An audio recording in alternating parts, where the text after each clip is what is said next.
സംസ്ഥാനത്ത് മഴ കനക്കുന്നു. ആലപ്പുഴ, കോട്ടയം, എറണാകുളം ജില്ലയിൽ ഇന്ന് ഓറഞ്ച് അലർട്ട്. ബാക്കിയുള്ള 11 ജില്ലകളിൽ യെല്ലോ അലർട്ടും പ്രഖ്യാപിച്ചിട്ടുണ്ട്. GS ഹരീഷ് വിവരങ്ങളുമായി ചേരുന്നു. ഹരീഷ്, കാലാവസ്ഥ സംബന്ധിച്ച വിവരങ്ങളിൽ എന്തൊക്കെയാണ്? തുടർ ദിവസങ്ങളിൽ എന്തൊക്കെ ജാഗ്രത പാലിക്കേണ്ടതുണ്ട്?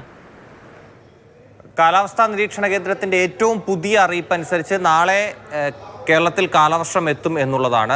അതുകൊണ്ട് തന്നെ മഴ കൂടുതൽ സജീവമാകും. ഈ ആഴ്ച മുഴുവൻ ഒറ്റപ്പെട്ട ശക്തമായ മഴയ്ക്ക് കേരളത്തിൽ സാധ്യതയുണ്ടെന്നാണ് കാലാവസ്ഥാ നിരീക്ഷണ കേന്ദ്രത്തിന്റെ പ്രവചനം. നമുക്ക് മാപ്പിന്റെ സഹായത്തോടു കൂടി മഴ സാധ്യത കൂടി പരിശോധിക്കാം. നമുക്ക് തീരദേശ മേഖലയിലും മലയോര മേഖലകളിലും ഒറ്റപ്പെട്ട ശക്തമായ മഴയ്ക്ക് സാധ്യതയുണ്ടെന്നാണ് കാലാവസ്ഥാ നിരീക്ഷണ കേന്ദ്രത്തിന്റെ ഏറ്റവും പുതിയ അറിയിപ്പിൽ പറഞ്ഞിരിക്കുന്നത്.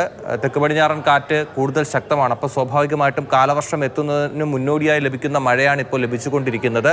നാളെ കേരളത്തിൽ കാലവർഷം എത്തിക്കഴിഞ്ഞാൽ മഴ കൂടുതൽ കനക്കും എന്നുള്ളതാണ്. ഇനി ഓരോ ജില്ലകളിലെ മഴ മുന്നറിയിപ്പ് കൂടി പരിശോധിക്കുകയാണെങ്കിൽ എല്ലാ ജില്ലകളിലും മഴ മുന്നറിയിപ്പുണ്ട്. ഇന്നു മുതൽ 7-ാം തീയതി വരെ കേരളത്തിലെ എല്ലാ ജില്ലകളിലും മഴ മുന്നറിയിപ്പുണ്ട്. അതിൽ ഓറഞ്ച് അലർട്ട് കൊടുത്തിരിക്കുന്നത് ഒറ്റപ്പെട്ട ശക്തമായ മഴയ്ക്ക് സാധ്യതയുള്ള ജില്ലകളിലാണ്. ഇന്നിപ്പോൾ ആലപ്പുഴ, കോട്ടയം, എറണാകുളം.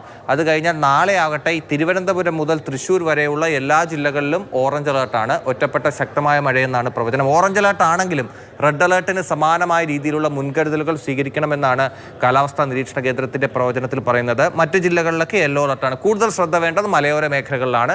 ഒപ്പം തന്നെ തീരദേശ മേഖലയിൽ ഈ ഉയർന്ന തിരമാലയ്ക്കൊക്കെ സാധ്യതയുള്ളത് കൊണ്ട് തന്നെ തീരദേശ മേഖലയിൽ താമസിക്കുന്നവർ സൂക്ഷിക്കുക. ഒപ്പം ഇടിമിന്നൽ ജാഗ്രതാ നിർദ്ദേശങ്ങൾ പൊതുജനങ്ങൾ പാലിക്കണം എന്നുള്ള അറിയിപ്പ് കൂടി കാലാവസ്ഥാ നിരീക്ഷണ കേന്ദ്രം നൽകിയിട്ടുണ്ട്.